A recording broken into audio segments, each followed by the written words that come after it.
Živjo, jaz sem tukaj slovenska dizajnerka Janja Videc v sklopu modne revolucije, ki je od 24. do 30. aprila. To je mednarodni movement za etično in trajnostno modo. Sem se odločila, da bom naredila par YouTube videov, tako da subscribe to my new channel, kjer bom govorila in se pogovarjala s slovenskimi in tujimi dizajnerji o etičnih in trajnostnih aspektih njihovih znanj. Tako da Janja je prva. Zdaj pa ne. To moramo odrezati. Moja znamka je tak zelo majhen brand, je to sama stojim za vsem in zato tudi zelo iz mene izhaja. Vse, kar se meni dogaja, nekako bolj pretvorim v oblačila. Ukvarjam se z naravnimi materiali, zdaj vedno bolj grem v ekološke vode tudi, tako da nekako poskušam, da bo imelo vedno več mojih kolekcij, da bo imeli vsi materiali GOLD certifikat.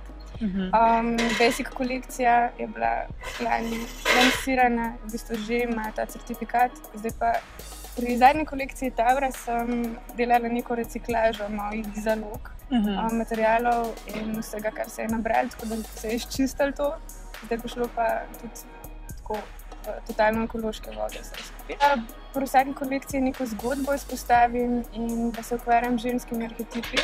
V zadnjih nekaj kolekcij vedno se vzamem en arhetip, kot tudi meni odzvanja in potem poskušam to energijo, to vzdušje dati v kolekcijo. Na hitro. Kakšno je pa v bistvu zanimanje Slovencev sploh za certifikate? Kakšen pomen dajejo?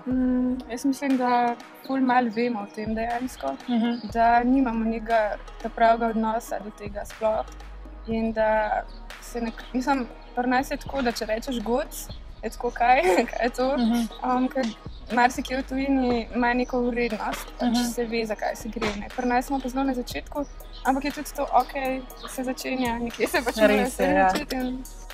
Mene je ful presenetilo pred kratkim, ko sem slišala ravno strani oblikovalcev neke kritike v zvezi z uporabo ekološkega bombaža, kakor da je to slabo, ker se pri proizvodnji bombaža ne bi ful veliko vode porabili. V resnici pa, če gre za ekološki bombaž, ki ima GOLD certifikat, ta status, ta standard tudi zajema to, da se mora ta voda, ki se uporabi pri proizvodnji, prečistiti nujno v čistilni napravi, tako da se v bistvu ful manj vode porabi in tudi veliko še drugih stvari je, kakor tudi to, da se ne sme izkoriščati delovne sile, da ta certifikat zagotavlja, da so vsi delavci plačani, da socialni standardi morajo vzdrževati. Iz kje pa ti dobivaš svoje materiale za kolekcije? Kakšne kriterije imaš pri izbiri materialov? Ja, zdaj po novem jih v bistvu naročam in ker gre ravno za ta material z GOLD certifikatom, to je v bistvu material iz Evropske unije z odgovornih virov, ker se ga žal pri nas ne da dobiti. Tako da to je bila taka dolga pot, da sploh prideš do tega in da si najdeš neke svoje verige, ker večinoma je treba ogromne količine naročati, pa nimam neke ogromne proizvodnje. A je to tudi recimo del problema, da v Sloveniji sploh ni dobavitelja etičnih materialov? Ja. Ful velik del problema. Pa tudi, mogoče je tudi problem, da se ne ozavešča, ne vem, medijsko, mogoče več, ni tukaj, kaj pa vem, zanimiva tema zaenkrat še. Tako nasplošno se kar malo izognemo radi tej problematiki, se delamo, da tega ni. Na kakšen način pa misliš, da bi lahko znamke ali pa na kakšen način ti predstavljaš to publiki? Ja, jaz probam čim več komunicirati preko nekih svojih omrežij, zelo na osebni ravni, ker tudi tako se bolj dotaknem, mislim, da ljudi. Na kakšen način bi ti rekla, da lahko oblikovalci predstavljajo etični aspekt svojih znamk na nek privlačen način? Zdaj bomo pa vsi etični, sustainable, ampak nobeno to ni res tisto, kar bi hoteli kupiti, sploh vizualno. Ja, jaz pač mislim, da z dizajnom v končni fazi meni je to poglavitnega pomena. Pa če vedno delaš v prvi vrsti na dizajnu in da je to še ena dodatna komponenta. Pomemben mi je tudi, kakšni materiali se uporabljajo. Naprimer, težko bom dala nek poliester na svojo kožo, ker me moti. Tako da nekako celostno zapakiraš zadevo. Kakšne materiale pa potem ti uporabljaš v svojih kolekcijah in zakaj? Ja, jaz uporabljam zdaj ekološki bombaž, volno še vedno uporabljam, potem viskozo, ki je delno naravni material. Ja. To mi je zelo fajn, ker se nemečka pa je tudi prijeten za kožo, len, svile ne uporabljam več, odkar sem nekako zavesla, kaj se tukaj dogaja. To je vedno nek, v bistvu moje delo tudi potovanje in se proti neke nove stvari zavestaš in spremeniš in prilagodiš in to mi je všeč. Da si lahko to prvoščam, ne da sem čisto sama svoj šef in nekako diktiram, kam bo stvar se zapeljala. To, ki je napredvala tehnologija, da se da z naravnimi materiali ful narediti. Recimo, jaz sem imela zdaj v zadnji kolekciji eno volno, ki je taka prosojna. Mali so ljudje ful presenečeni, da je to volna, ker je prosojna. Smo navajeni, da je volna lahko pa samo take že debele puloverje. Tako da, ali pa naprimer krzna umetna. Čeprav tukaj je pa čisto ena druga zgodba pri meni, ker prav ga ne bi uporabila seveda. Je še vedno neka sintetična alternativa, kar je mogoče lahko zdi zdaj malo kontradiktorno. Tako da niti ne uporabljam teh krznenih več materialov, ampak hočem pa povedati, koliko je napredovala tehnologija, da se lahko naredi krzno, ki je ful lepo, sintetično, res naravno. Ki se to v živali moče. Se mi zdi, da morajo etični potrošniki kar sprejemati veliko kompromisov, velikokrat iti preko sebe. Ja, pomembno je, da v bistvu se znaš, da nekako realno pogledaš na celo situacijo celostno, ne da se zapiče zdaj v neko stvar. Tvoja znamka je zelo fokusirana tudi na višje zavesti, na ženske, na počutje. Na kakšen način bi ti rekla, da obleka lahko vpliva na počutje ženske? Neverjeten vpliv lahko ima. Neverjetno lahko spremeni občutek, kako se ti počutiš, če nosiš nekaj, kar je v skladu s tabo, v čemer se dobro počutiš, kar te mogoče tudi ne omejuje, da si tako lahko sproščeno počutiš v tisti obleki. Tudi barve imajo ful velik vpliv, ne. To je zdaj o tem bilo govorila. Ja. Tega, da bi smo samo tem. Barvna terapija. Recimo, ampak tudi imamo neke svoje barve, ki tudi nekako naše osebne barve povzdignejo, ali pa čisto zabriše. Mislim, tako ful lahko naredimo z barvami, če prave barve. Jaz se ne opredeljujem sploh, kar se barv tiče na trende, čeprav se po drugi strani zelo velikokrat zgodi, da nekako ravno takrat se z neko barvo ukvarjam, ki je popolj aktualna, tako kot je bila ta pink. Ampak to je bilo res zanimivo. Takrat sem se tako distancirala od vsega, ker sem hotela. Jaz namenoma ne gledam, ker sem v nekem procesu, kaj drugi delajo, nekaj trilo, ker podzavestno. Če ugrabiš, čisto podzavestno. In pa sem na Fashion Weeku videla ful te roza in je bilo tako, to je trend. Zdaj je trenutno, okej. Skozi imam neko svojo tisto barvno paleto, to so monokromatični odtenki, črna, bela, predvsem sive, bež, mogoče kakšna barva pride potem, me inspirira sama barva v določeni sezoni, recimo zdaj je to temno modra, obožujem ta odstenek, kar malo zaljubljena, to temno modro, tako da ni pa nekih živih, močnih barv, take v bistvu zelo naravne barve na nek način. Pol je tudi dosti lažje doseči recimo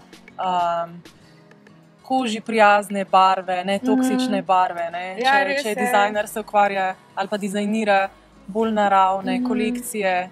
Res je, čeprav je pa črna, moja zelo priljubljena barva, no pa moram povedati najbolj problematična, kar se barvil tiče.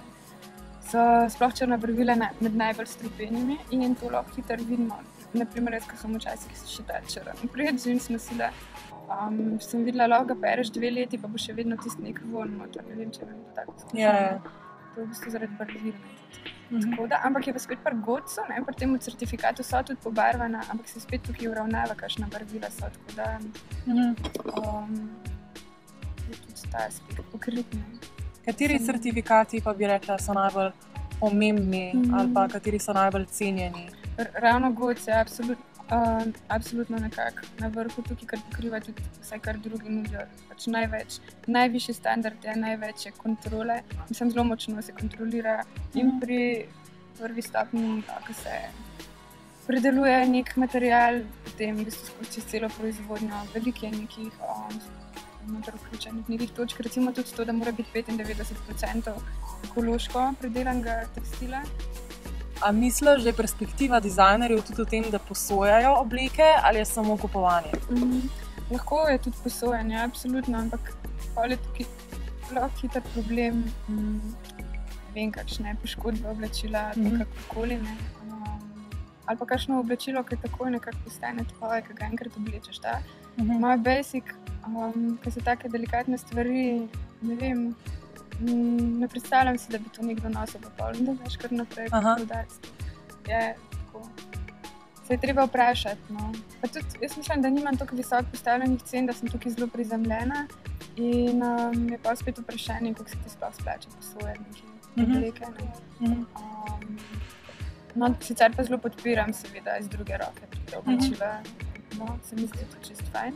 Ja, vse oblika je res nekako podaljšek človeka tudi, ne. Ne moramo ločiti človeškega telesa in tega, kar nosimo. Čevlje ponosimo, se oblikujejo po nas in tako tudi oblačila in pol nekako pridemo do enega kontradikta. Obleka postane del nas, ampak še vedno, ja, ni točno mi.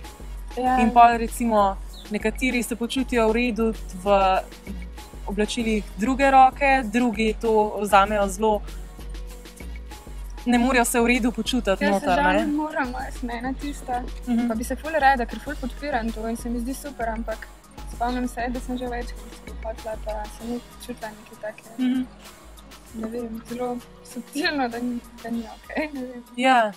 Imela sem pa en kos vsakrat pa enkrat, ko me je pa potegnilo, tako da je to tako, kar da bi bile neke energije noter in mogoče te nekaj ti je okej, nekaj ti pa ni okej. To je res, ja. Mislim, oblačila, če jih nosimo veliko časa, sigurno jih prepojemo nekako svoje esence, no, če čisto rečem. Ja. Imajo pa ful velik vpliv na nas in na naše počutje. Tudi neke arhetipske dele nas lahko vzdignejo, lahko podprejo, lahko nam dajo neko moč, celo lahko nas ful opolnomočijo obleke. Mene osebno, ja. Na kakšen način bi rekla? Na način, da izražam lahko sebe s tem, da me podpirajo. To, kar je samo v bistvu neko tako izrazno sredstvo, tudi obleka. Tudi za tiste, ki imajo nek predsodek, moda je brez veze, tega ne rabimo. Še vseeno se oblačijo, ne, te ljudje in nekaj sporočajo. Mogoče to, da jim je pa čisto vseeno za modo ali pa kakorkoli, ne, vsi nekaj sporočajo. Mogoče je žal ta družba tako orientirana, da ni dobro preveč izstopati z oblačili. In smo zato ful enaki, pa tudi zato, ker nimamo nekih možnosti, da bi bolj podprli še to svojo esenco z oblačilom. Ampak absolutno lahko tukaj oblačilo nas ful podpre. Pač tako največ pomeni, da so ženske zadovoljne, da se dobro počutijo v mojih oblekah. Res vsak feedback mi tako prav polepša dan vedno znova. To mi je pač največja potrditev tega, kar delam. Janja, najlepša hvala za pogovor. Pa me zanima, če bi še kaj dodala. Mogoče to, da v bistvu ne pri celi tej etični modi ne gre za to, da smo zdaj neki perfekcionisti in da se omilujemo, ampak da v bistvu vsi najdemo mogoče nek način, kako lahko prispevamo. Da v bistvu se neprestano razvijamo, preizprašujemo in v bistvu odrastemo, mogoče tudi na tak način, da se feedback. Hvala, Janja. Hvala.